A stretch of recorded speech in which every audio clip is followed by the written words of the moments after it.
भगवती श्री ललिता महात्रिपुर सुंदरी एवं भगवान सदाशिव को प्रणाम करते हुए आप सभी को नमस्कार। आज हमारे दर्शकों की जिज्ञासा दीपावली महोत्सव के प्रथम पर्व धनतेरस के बारे में है। अपने ज्ञान एवं अपने सामर्थ्य के अनुसार हम आपको इस जिज्ञासा के विषय में अधिक से अधिक विस्तृत जानकारी देने का प्रयास करेंगे।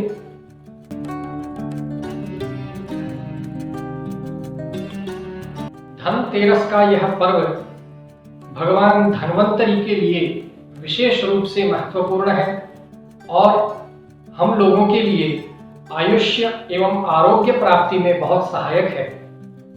धन्वंतरी अमृत के देवता हैं और समुद्र मंथन के समय वे एक कुंभ में अमृत लेकर के समुद्र के अंदर से प्रकट हुए थे।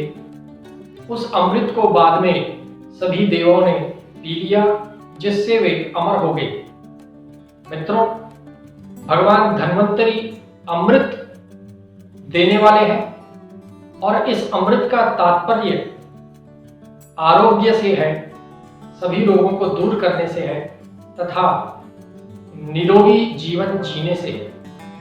अर्थात भगवान धन्वंतरी हमारे जीवन में आने वाले रोगों को दूर करते हैं, हमें पुष्टि प्रदान करते हैं और सुखी जीवन जीने के लिए हमें आशीर्वाद देते हैं। धनतेरस के दिन हजारों वर्षों से यह परंपरा रही है कि हम लोग किसी न किसी धातु को किसी भी प्रकार से खरीदते हैं, अर्थात सोना, चांदी इत्यादि के गहने, बर्तन खरीदते रहते हैं। इसका कारण यही है कि भगवान धन्वंतरी स्वर्ण कलश में अमृत भरकर लेकर आए थे और उन्होंने सभी देवताओं को दिया था, जिससे वे सभी अमर हुए, वे पुष्ट हुए। इसके पीछे यही भाव है कि हम भी स्वर्ण अथवा चांदी के पात्र या और कोई वस्तुएं लाएं और उन धातुओं से होने वाले पॉजिटिव इफेक्ट्स को अपने शरीर में, अपने घर में हम महसूस कर सकें और उनसे लाभान्वित हो सकें। यदि आप भी इस धनतेरस के पर्व पर कुछ विशेष बर्तन अथवा अन्य आभूषण खरीदना चाहते हैं तो आप एक विशेष शुभ मुहूर्त में ही यह कार्य करें।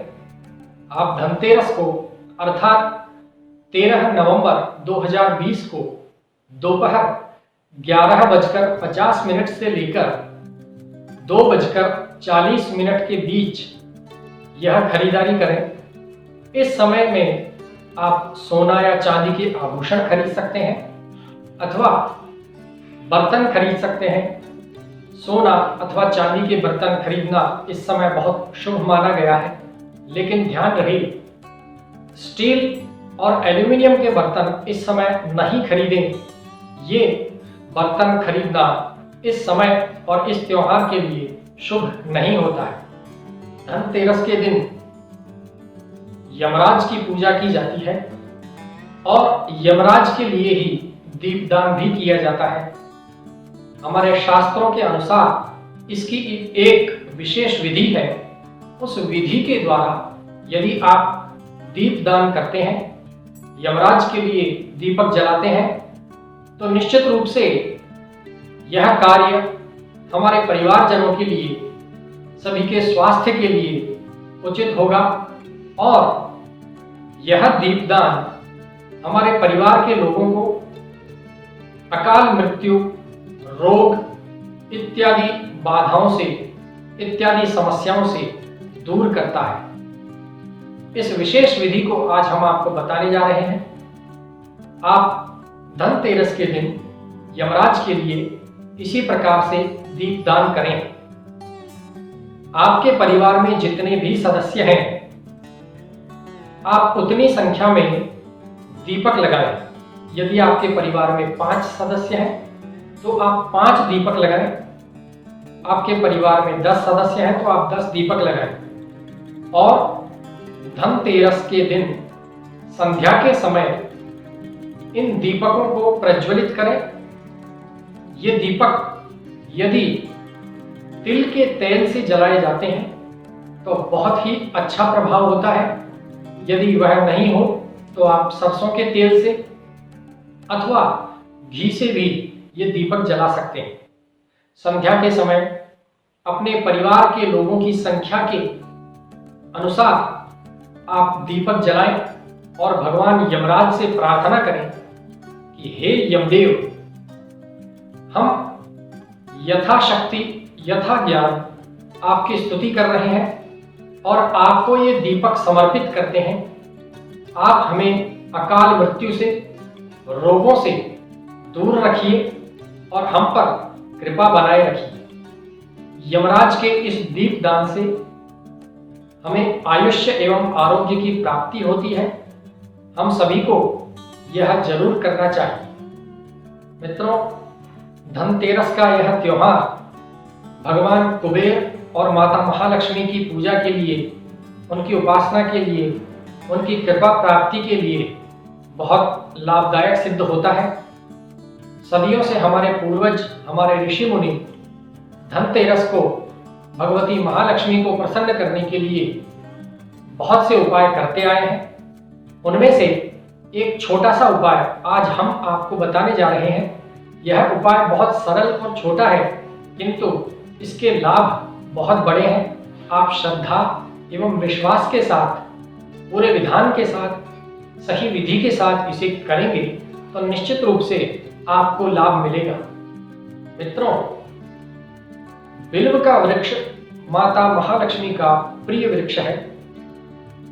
नारियल को श्रीफल कहा जाता है, लेकिन साथ ही साथ बिल्व के फल को भी श्रीफल कहते हैं, क्योंकि ये माता महालक्ष्मी का प्रिय फल है और ऐसा माना जाता है कि बिल्व के वृक्ष में माता महालक्ष्मी का निवास होता है।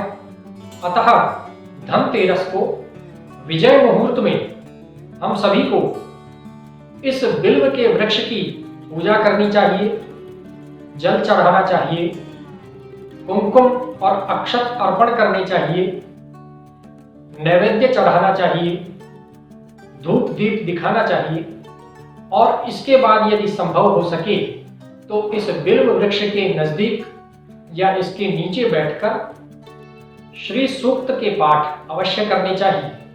यदि आपने श्री सूक्त का पाठ करने के लिए इन्हीं उचित विद्वान का मार्गदर्शन नहीं लिया है तो आप माता महालक्ष्मी के किसी अन्य मंत्र का जप कर सकते हैं। इस प्रकार से धनतेरस को बिल्व के वृक्ष का पूजन करने से आपको माता महालक्ष्मी की कृपा प्राप्त होगी और जिस प्रकार यह वृक्ष वृद्धि करेगा, बढ़ेगा, उसी प्रकार आपके घर में सुख समृद्धि, धन वैभव इत्यादि निरंतर बढ़ता चला जाएगा। इस प्रकार बताए गए सभी इन नियमों का पालन करते हुए और सभी बातों का ध्यान रखते हुए यदि हम धनतेरस को अच्छे मुहूर्त में शुभ कार्य करेंगे तो निश्चित रूप से हमें माता महालक्ष्मी की कृपा प्राप्त होगी और हमारा जीवन सुखी बनेगा। ओम स्वस्ति।